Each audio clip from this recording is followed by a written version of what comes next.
आज मैं एक्सप्लेन करने वाला हूँ साल 2003 में आई thriller adventure film the Bone Snatcher को। फिल्म की कहानी काफी बेहतरीन है जिसे देखने में आपको काफी मजा आएगा, तो बने रहिए इस वीडियो के आखिर तक। कहानी की शुरुआत अफ्रीका के नाबीब डेजर्ट को दिखाते हुए होती है। यहाँ पर हम एक रिसर्च टीम को देखते हैं क्योंकि उन्होंने यहाँ पर एक जगह के बारे में पता लगाया था, क्योंकि इनका मानना था कि इस जगह पर खजाना है। दरअसल ये लोग एक प्राइवेट कंपनी के लिए काम किया करते थे और इनका काम ही रेगिस्तान में दबे हुए खजाने या हीरो को ढूंढना था। और इसीलिए ये तीनों उस जगह पर जाते हैं जहाँ पर इन्हें एक अंडे के आकार की बड़ी सी चट्टान मिलती है। जब पोल उस चट्टान पर हथौड़ा मारता है तो वो चट्टान टूट जाती है और उसमें से एक अजीब सा क्रीचर निकलकर इन तीनों को मार देता है। इसके बाद सीन चेंज होता है और हमें शहर में एक लैब को दिखाया जाता है जहाँ पर डॉक्टर जैक अपनी साथी साइंटिस्ट के साथ एक क्रू की मदद कर रहा था जो कि एक रूम में फंसे हुए थे और उस रूम का टेम्परेचर -100 डिग्री सेल्सियस पहुंचने वाला था, जिसे जैक अपनी सूझबूझ से कंट्रोल करके उस क्रू की जान बचा लेता है। अब इसके बाद जैक का बॉस उसके पास आता है और उससे फील्ड पर जाकर कुछ ढूंढने का एक काम देता है। इसके बाद हम अगले सीन में देखते हैं कि जैक उसी रेगिस्तान में पहुंच जाता है जिसे हमने मूवी की शुरुआत में देखा था। अब टैक्सी वाला जैक को उतारकर यहाँ से चला जाता है और यहाँ पर एक बूढ़ा आदमी अपनी एक छोटी सी दुकान लगाकर बैठा था। वो बूढ़ा उसे एक कोल्ड ड्रिंक कैन देता है। ये देखकर जैक काफी खुश हो जाता है कि चलो अच्छा है, इस बंजर रेगिस्तान में मुझे कुछ तो मिला। खैर अब जैक को रिसीव करने के लिए कमांडर कार्ल लाता है और उसे अपनी कंपनी के बेस पर ले जाता है। बेस के रिसेप्शन पर उसे मिकी के साथ उसका साथी जॉन मिलता है। अब मिकी जैक का पासपोर्ट देखकर उसके सामान की चेकिंग करती है, जिसमें उसे जैक की एक मशीन चार्ली मिलती है जो कि एक ट्रैकर था और ये ट्रैकर 2000 फीट नीचे तक के पानी का पता लगा सकता था। अब चेकिंग के दौरान ही कार्ल का एक साथी टाइटस भी आता है जिसके पास एक मरा हुआ सांप था। खैर अब जैक की एंट्री करने के लिए मिकी एक डायरी ढूंढती है जिसे कि जॉन अपनी पैंट में रख लेता है। अब उसकी इस बदतमीजी के लिए जैक जॉन को मारकर बेहोश कर देता है और मिकी उस डायरी को लेकर वहां से निकल जाती है। अब थोड़ी देर के बाद जैक और मिकी एक ट्रक से उन लोगों की तलाश में निकल जाते हैं जिन्हें कि हमने मूवी की शुरुआत में देखा था, जो कि डायमंड्स की खोज के लिए यहाँ आए थे। उन्होंने अपने ट्रक के ऊपर बहुत सारा फ्यूल कैरी करके रखा था क्योंकि उन्हें 1000 किलोमीटर तक भी भटकना पड़ सकता था। कार्ल भी अपनी फर्स्ट एड किट और अपनी गन को ट्रक में लोड कर लेता है। इसके बाद हम यहाँ पर दो और नए कैरेक्टर से मिलते हैं, जिसमें लड़की का नाम मैग्डा और लड़के का नाम कर्ट था और ये दोनों इस ट्रक के ड्राइवर थे। सफर तय करने से पहले एक बूढ़ा आदमी टाइटस को हड्डी का बना एक लॉकेट देता है जिस पर एक भयानक खोपड़ी का डिजाइन था।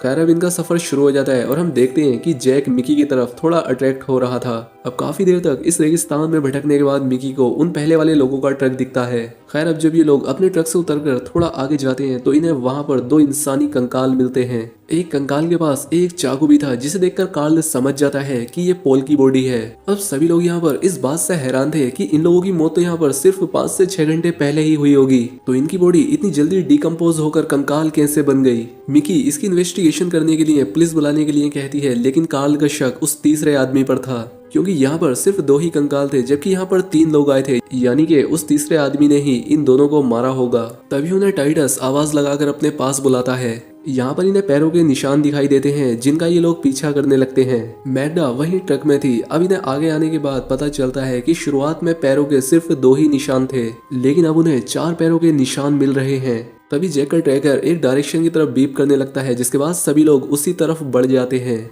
ये लोग एक शमशान जैसी जगह पर पहुंच जाते हैं जिसे देखकर लग रहा था कि शायद यहाँ पर ब्लैक मैजिक होता होगा। टाइटस जैक को यहाँ की किसी भी चीज को छूने से मना करता है और टाइटस को जैसा लॉकेट उस बूढ़े आदमी ने दिया था वैसा ही स्कल यहाँ की हड्डियों पर बना था। खैर अब कर्ट उनके पास ट्रक लेकर पहुंच जाता है और ये सभी लोग ट्रक में सवार होकर अपने बेस पर जाकर एक फोरेंसिक टीम को यहाँ पर भेजने के बारे में सोचते हैं। तभी ने रास्ते में एक कंकाल मिलता है, यानी कि वो तीसरा आदमी भी मर चुका था जिस पर कार्ल को शक था। कार्ल बहुत ज्यादा परेशान हो रहा था क्योंकि किसी ने उनके साथियों को बहुत ही बेरहमी से मार दिया था। कार्ल मैग्डा से कहता है कि हमें उस किलर को खोजना होगा जिसने ऐसा किया, लेकिन मैग्डा उससे मना कर देती है क्योंकि रात होने वाली थी और अब इन्हें रात यहीं पर गुजारनी पड़ती है। जैक को अपने साथ हुए इंसिडेंट याद आते हैं कि वो कैसे ना चाहते हुए भी यहाँ पर आ गया, लेकिन इस सब के बीच भी उसके साथ एक चीज अच्छी हुई कि वो मिकी से मिल पाया। इसके बाद वो रेत पर स्केटिंग करता है जिसे मिकी देख रही थी। इसके बाद बाद मिकी जैक की मशीन को उसके पास लाती है क्योंकि वो बहुत देर से बीप कर रही थी, जिसका मतलब था कि कोई ना कोई इस वीरान रेगिस्तान में इनके आसपास ही है।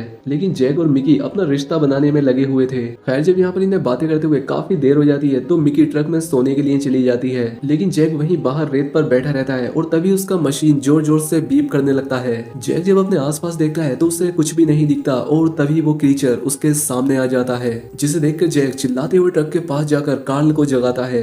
कार्ल जब चारों तरफ अपनी टॉर्च जलाकर देखता है तो उसे कुछ भी नजर नहीं आता। वो जैक से कहता है कि देखो तुम अफ्रीका में हो, तुमने जरूर कोई जानवर देखा होगा, यहाँ पर अक्सर ऐसा होता रहता है। तभी मिकी उन्हें बताती है कि हमारे साथियों के कंकाल गायब हैं। कार्ल को लगता है कि ये जरूर जैक ने किया होगा, लेकिन जैक उस पर गुस्सा करते हुए बोलता है कि तुम्हें भी पता है कि यहाँ पर कुछ अजीब चल रहा है और वैसे भी मैं उन हड्डियों का क्या करूंगा। इसके बाद टाइटस उन्हें क्यूलो के बारे में बताता है जो कि एक क्वीन थी और वो अपनी प्रजाति की पहली और आखिरी जीव है जो कि डायनासोर से भी पहले से है और वो सिर्फ दूसरी चीजों का शिकार करती है, वो सिर्फ हड्डियों को ही छोड़ती है। लेकिन ये सारी बातें कार्ल को बकवास लगती हैं। खैर अब थोड़ी देर के बाद कर्ट और जैक को मशीन से फिर से बीप करने की आवाजें आती हैं, तो कार्ल मैग्डा को ट्रक उसी डायरेक्शन में ले जाने के लिए बोलता है, लेकिन मैग्डा उसे सुबह होने के लिए कहती है। खैर अब जैसे ही सुबह होती है ये सभी लोग उस चीज के पैरों के निशानों का पीछा करते हुए आगे बढ़ते हैं। अब एक जगह आने के बाद ये सभी लोग चारों तरफ उस क्रीचर को ढूंढने लगते हैं। वो क्रीचर उन्हें एक जगह पर दिख जाता है और कार्ल उसे अपनी गन से शूट कर देता है और गोली लगते ही वो क्रीचर राख की तरह बिखर जाता है। जब भी लोग उस जगह पर जाकर देखते हैं तो इन्हें वहाँ पर कुछ भी नहीं मिलता। कार्ल भी ये देखकर काफी हैरान था। यहाँ पर इन्हें अपने साथियों की गायब हुई हड्डियां मिलती हैं, जिसे कि कर्ट ट्रक में रख देता है। खैर जब भी लोग वहाँ से निकलने का फैसला करके जैसे ही ट्रक स्टार्ट करते हैं तो ट्रक में शॉर्ट सर्किट हो जाता है, जिसकी वजह से उसमें आग लग जाती है, जिसे मैग्डा बुझा देती है। लेकिन कर्ट बताता है कि अब मुझे इस ट्रक को संभालने में महीनों लग जाएंगे। अब ये सभी लोग अपना रास्ता भटक चुके थे और मिकी के रेडियो चेक करने पर इन्हें सिग्नल भी नहीं मिलता। अब ये सभी लोग यहीं पर रुकने का फैसला करते हैं। उनके पास से एक प्लेन भी गुजरता है, लेकिन उसका ध्यान इन लोगों पर नहीं जाता। मैग्डा लोगों को समझाती है कि देखो हमारे पास काफी पानी और खाना है, इसीलिए तुम लोगों को ज्यादा परेशान होने की जरूरत नहीं है। अब इन लोगों को यहाँ पर रहते हुए काफी दिन बीत गए थे। अब एक दिन कर्ट टाइटस को रखवाली करने के लिए जगाकर खुद अपने स्लीपिंग बैग में सोने के लिए चला जाता है। तभी यहाँ पर टाइटस को किसी के होने का एहसास होता है और वो क्रीचर कर्ट के पास जा रहा था। इसके बाद जब टाइटस कर्ट को जगाने के लिए जाता है तो वो देखता है कि कर्ट के चेहरे का एक साइड का मांस पूरी तरह से गायब हो चुका है। इसके बाद वो आवाज देकर कार्ल और अपने बाकी साथियों को बुलाता है, लेकिन उनके आने से पहले ही वो क्रीचर जो कि छोटे पार्टिकल्स में बदल गए थे, जो कि छोटी काली रेत जैसे दिख रहे थे, वो टाइटस को भी अपना शिकार बना लेते हैं। तभी कार्ल आकर उस स्लीपिंग बैग पर फायरिंग करने लगता है। जैक और मिकी घायल टाइटस को ट्रक में लेकर जाते हैं। गोली का उस क्रीचर पर कोई असर नहीं हो रहा था, वो इनकी तरफ बढ़ता ही जा रहा था। इसलिए कार्ल वहाँ पर पेट्रोल छिड़क कर उसके पास आने का इंतजार करता है। मैग्डा उसे आग जलाने से मना करती है क्योंकि इसमें कर्ट भी जल जाता, लेकिन कार्ल मानने वाला नहीं था। तभी जैक बताता है कि वो क्रीचर वापस जा रहा है पेट्रोल की वजह से। इसके बाद सभी लोग टाइटस को देखने लगते हैं। अब जैक ट्रक के चारों तरफ पेट्रोल डालकर सभी को सेव कर देता है क्योंकि ये क्रीचर पेट्रोल के पास नहीं आ रहा था। तभी कार्ल देखता है कि उस क्रीचर ने कर्ट के कंकाल में समाकर एक खौफनाक रूप ले लिया है। ये देखकर कार्ल उस पर हमला करता है, जिससे वो क्रीचर वहां से जाने लगता है। अब यहाँ पर कार्ल और जैक में झगड़ा हो जाता है क्योंकि जैक कार्ल को गोली चलाने से रोक रहा था। मिकी उन्हें रोकते हुए समझाती है कि हमें आपस में नहीं लड़ना है। इसके बाद ये सभी लोग प्लान बनाते हैं कि हम लोग पैदल ही अपने बेस में जाकर मदद लाएंगे और इस बीच मैग्डा टाइटस के साथ ट्रक में ही रहेगी। अब अगली सुबह मिमी, कार्ल और जैक पैदल ही रेगिस्तान में आगे बढ़ते हैं। काफी दूर आगे आने के बाद उन्हें उनकी तरफ एक रेत का तूफान आता हुआ दिखता है, जिसमें वो सब फंस जाते हैं। खैर तूफान खत्म होने के बाद ये लोग दोबारा से अपने सामान को चेक करते हैं, जिसमें कि जैक की मशीन टूट गई थी और साथ ही उन्होंने पेट्रोल का एक बॉक्स भी लिया था, जिसका ज्यादातर पेट्रोल रेत में ही गिर गया था। खैर अब इन्हें चलते चलते रात हो जाती है और वही जगह पर रुकने का फैसला करके अपनी चारों तरफ पेट्रोल डालकर उसके बीच में बैठ जाते हैं। ये तीनों यहाँ पर एक दूसरे का हाथ पकड़ के बैठे ही थे कि तभी वो क्रीचर मैग्डा के कंकाल में यहाँ पर आता है। उसने अपने चेहरे की जगह मैग्डा का फेस लगा रखा था। पेट्रोल की वजह से वो घेरे के अंदर तो नहीं आ पाता, तो इसीलिए वो यहाँ से चला जाता है। अब आगे बढ़ने के बाद इन्हें अपने दोस्तों का वही ट्रक मिलता है जिसे लेकर वो उस अंडे के पास आए थे। अब इसीलिए ये लोग सबसे पहले अपने लिए मदद बुलाते हैं और इसके बाद जैक के पीछे ये दोनों भी उस अंडे में चले जाते हैं। अंदर आकर जैक समझ जाता है कि ये जगह उसी क्वीन क्रीचर की है और ये चींटियों की प्रजाति का ही एक विकसित रूप है।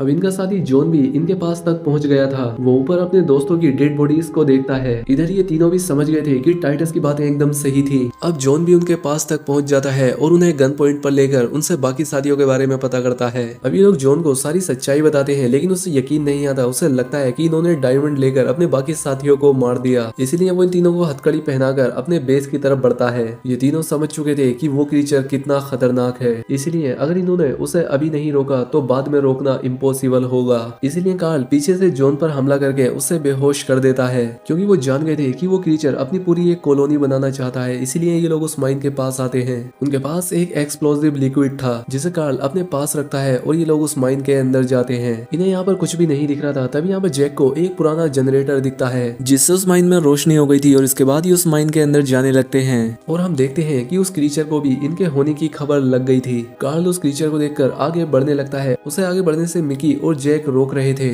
और जैक उन पर हमला करके एक पिलर गिरा देता है। अब जैक उस क्रीचर का ध्यान भटकाता है और वो क्रीचर जैसे ही जैक के पीछे आता है तो वो एक गड्ढे में गिर जाता है। अब मिकी कार्ल को उठाकर उस गड्ढे के पास आती है। अब कार्ल मिकी को उसकी जान बचाने के लिए थैंक्स बोलता ही है कि तभी वो क्रीचर कार्ल का पैर पकड़कर उसे गड्ढे में खींच लेता है। दोनों कार्ल का हाथ पकड़ लेते हैं, लेकिन कार्ल इनसे अपना हाथ छुड़ाकर उस लिक्विड एक्सप्लोजिव को एक्सप्लोड करके खुद के साथ उस क्रीचर को भी मार देता है। अब जैक और मिमी विस्फोट से बचते हुए माइन के एक दूसरे हिस्से में आ जाते हैं, जहाँ पर उन्हें रानी की कोकुन जैसी कोई चीज दिखती है। अब इस जगह पर वो क्रीचर आकर इस जगह को चारों तरफ से घेर लेता है। अब यहाँ पर जैक ये बात समझ जाता है कि ये कोकुन ही इन सभी क्रीचर को कंट्रोल करता है, और इसलिए जैक अपने दोस्तों को याद करते हुए उस कोकुन में चाकू मार देता है, जिससे वो सभी क्रीचर मर जाते हैं। और अब ये माइन भी कोलैप्स होने लगती है, और माइन के कोलैप्स होने से पहले ही ये दोनों सही सलामत बाहर आ जाते हैं। बाहर आकर ये दोनों देखते हैं कि उन क्रीचर ने जॉन को भी मार दिया था, और ये उस बीच हुआ जब ये लोग माइन के अंदर थे। अब मूवी के आखिर में हम जैक और मिकी को टैक्सी का इंतजार करते हुए देखते हैं, क्योंकि अब मिकी का काम यहाँ पर पूरा हो चुका था। अब जैक मिकी का सामान गाड़ी में रखकर उसे गाड़ी में बैठा देता है, और तभी हम देखते हैं कि मिकी के सामान में रानी का एक कोकुन था। और इसी सस्पेंस के साथ ये मूवी यहाँ पर खत्म हो जाती है। तो दोस्तों ऐसी ही और वीडियो के लिए वीडियो को लाइक और चैनल को सब्सक्राइब करें। मिलते हैं हमारी अगली वीडियो में।